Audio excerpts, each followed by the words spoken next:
तो चलिए आज के सेशन का पहला क्वेश्चन है, भारत में मीथेन का एक बड़ा स्रोत क्या है। सभी ऑप्शन को ध्यान से पढ़िए और देखिए साथियों, अगर आपको इन सेट में किसी भी प्रश्न का आंसर पहले से आता हो तो आप सभी नीचे कमेंट करके अपना अपना आंसर बता सकते हैं। तो क्वेश्चन नंबर 1 के लिए आपका आंसर क्या हो जाएगा? सही जवाब है धान का खेत। साथियों, मीथेन का जो सबसे बड़ा स्रोत होता है धान का खेत होता है। दलदली भूमि वाला क्षेत्र होता है जहाँ से मीथेन जो है सर्वाधिक मात्रा में वहाँ से निकलता है। और मीथेन की बात करें तो मीथेन का फॉर्मूला CH4 होता है और मीथेन को मार्स गैस भी कहा जाता है, तो इसे भी ज़रूर ध्यान रखें। आइए आगे देखिए, किस वर्ष को भारत में आर्थिक सुधारों की प्रक्रिया का आरंभ काल माना जाता है? देखिए, आपके एग्जाम के लिए बिल्कुल सिलेक्टेड क्वेश्चन है, इसलिए एक भी क्वेश्चन को आप लोग मिस ना करें। तो साथियों, क्वेश्चन नंबर 2 के लिए आपका आंसर हो जाएगा साल 1991 में। याद रखिएगा, 1991 में भारत को आर्थिक सुधारों की प्रक्रिया का आरंभ काल माना जाता है। याद रखिएगा 1991 को। चलिए आगे देखिए, भारतीय प्रायद्वीप का कौन सा शहर 8 डिग्री अक्षांश से निकटतम है? बिल्कुल एग्जाम में छपने वाला क्वेश्चन है, चलिए आंसर कीजिए। सही आंसर है सी ऑप्शन, कन्याकुमारी। साथियों, कन्याकुमारी शहर जो है ये 8 डिग्री अक्षांश से बहुत ही ज़्यादा निकट है, तो यहाँ पर सी ऑप्शन आपका सही जवाब है। और कन्याकुमारी जो है भारत की मुख्य भूमि का क्या है, दक्षिणतम पॉइंट भी है। लेकिन भारत का सबसे दक्षिणतम पॉइंट पूछे तो आपका हो जाएगा क्या, तो इंदिरा पॉइंट जो कि अंडमान निकोबार में स्थित है। चलिए आगे देखिए, हर्यक नरेश बिंबिसार की राजधानी कहाँ पर थी?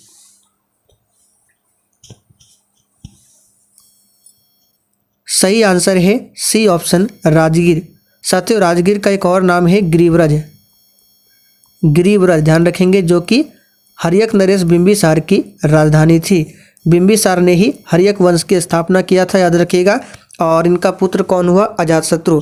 और अजातशत्रु ने ही अपने पिता बिंबिसार की हत्या कर दी थी। आगे देखिए, भारत में प्रथम सिक्के कहाँ चलन में लाए गए थे?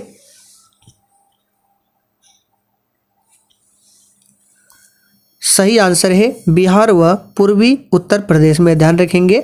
और साथियों, ये जो सिक्का है बौद्ध ग्रंथों में इस सिक्के को क्या कहा गया है, तो ये भी पूछा जा सकता है, तो याद रखिएगा यहाँ पे लिख देते हैं कारसापन। बौद्ध ग्रंथों में इस सिक्के को कहा गया है कारसापन।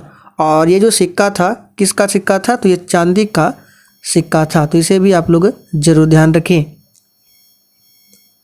हर्ष ने अपनी राजधानी परिवर्तित किया था? सही आंसर है थानेश्वर से कन्नौज।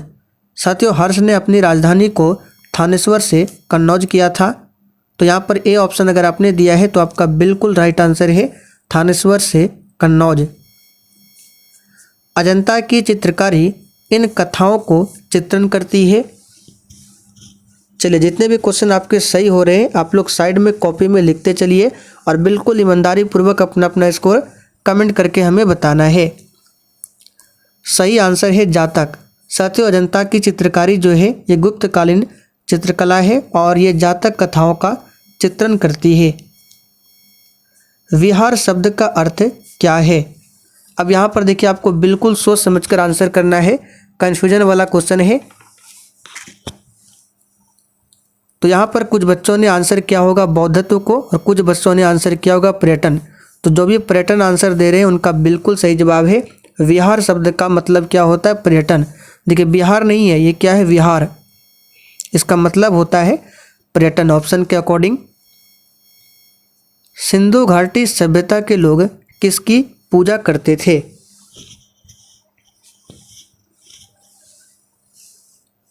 सही आंसर है पशुपति की।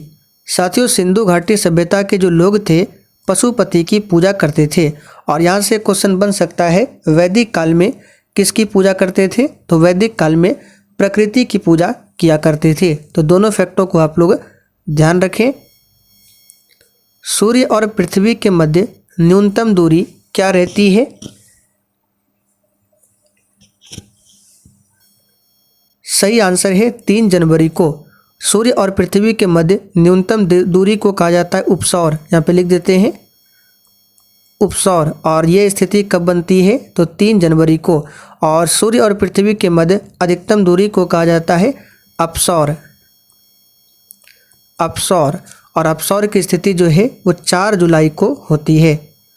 ध्यान रखेंगे 4 जुलाई को। किस एकमात्र अफ्रीकी नेता को भारत रत्न से सम्मानित किया गया है? और साथियों इस क्लास के साथ साथ आप लोग डेली शाम 7:30 बजे की क्लास को देख सकते हैं, जो कि मेरे दूसरे चैनल पर चलता है। उस चैनल का नाम है दिवाकर स्टडी IQ। तो ध्यान रखें। तो किस एकमात्र अफ्रीकी नेता को भारत रत्न से सम्मानित किया गया है? याद रखिएगा नेल्सन मंडेला को। और साथियों नेल्सन मंडेला को अफ्रीका का गांधी भी कहा जाता है। राष्ट्रीय राजमार्ग योजना कब शुरू की गई? सही आंसर है 1995 में। साथियों राष्ट्रीय राजमार्ग योजना की शुरुआत जो है साल 1995 में किया गया था। और देखिए साथियों जिन्होंने अभी तक सेशन को लाइक नहीं किया है तो प्लीज़ आप सभी से रिक्वेस्ट है आप सभी सेशन को साथ में लाइक जरूर करते चलिए। पीली क्रांति का किससे संबंध है? चलिए क्वेश्चन नंबर 13 के लिए आंसर कीजिए। आज के सेट में कुछ क्वेश्चन हार्ड है, कुछ क्वेश्चन नॉर्मल है और कुछ क्वेश्चन बहुत ही इजी है। तो पीली क्रांति का संबंध हो जाएगा तिलहन से। यहाँ पर बी ऑप्शन आपका सही जवाब है, तिलहन से। नीली क्रांति पूछे तो मत्स्य से हो जाएगा। भारत में उत्पादित की गई कितने प्रतिशत कॉफ़ी निर्यात की जाती है? तो दोस्तों यहाँ पर सही जवाब है सी ऑप्शन 10%। याद कर लीजिए, वेरी इंपॉर्टेंट क्वेश्चन है। भारत में जितनी भी कॉफ़ी उत्पादित की जाती है, मान लीजिए 100% अगर कॉफ़ी उत्पादन होता है तो यहाँ से देखिए 10% कॉफ़ी का निर्यात किया जाता है। और कॉफ़ी उत्पादन में सबसे आगे देश कौन सा है? तो याद रखिएगा ब्राज़ील। आप लोग कमेंट करके बता दीजिए भारत में कौन से राज्य में कॉफ़ी का उत्पादन सबसे अधिक होता है? ऋग्वेद की मूल लिपि क्या थी? सही आंसर है ब्राह्मी। साथियों ऋग्वेद की मूल लिपि ब्राह्मी थी। और ऋग्वेद की बात करें तो ये सबसे पुराना वेद माना जाता है ऋग्वेद। भगत सिंह, सुखदेव और राजगुरु को उनकी पुण्यतिथि पर श्रद्धांजलि देने के लिए भारत में 23 मार्च को किस दिवस के रूप में मनाया जाता है?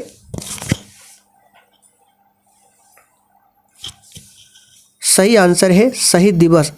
तो याद रखिएगा साथियों 23 मार्च को शहीद दिवस मनाया जाता है। और एक डेट है 30 जनवरी। 30 जनवरी को भी शहीद दिवस मनाया जाता है।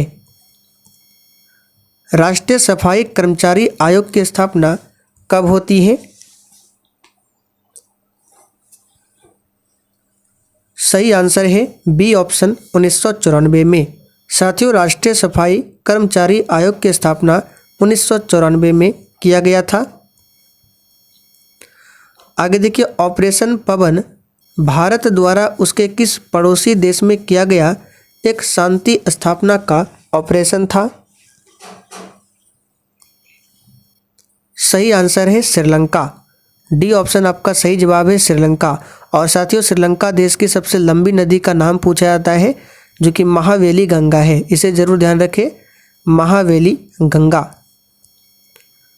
निम्न में से किसको पर्ल सिटी कहा जाता है? देखिए इस तरह के क्वेश्चन हमेशा एग्जाम में पूछे जाते हैं, तो इस पर स्टार मार्क कर ले।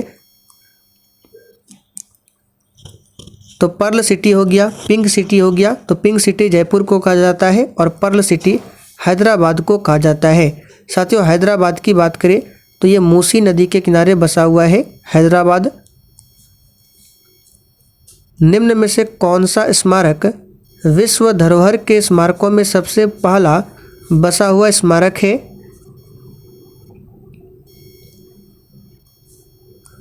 सही आंसर है आगरा किला। तो यहाँ पर ए ऑप्शन जो ही बच्चे दिए हैं बिल्कुल सही जवाब है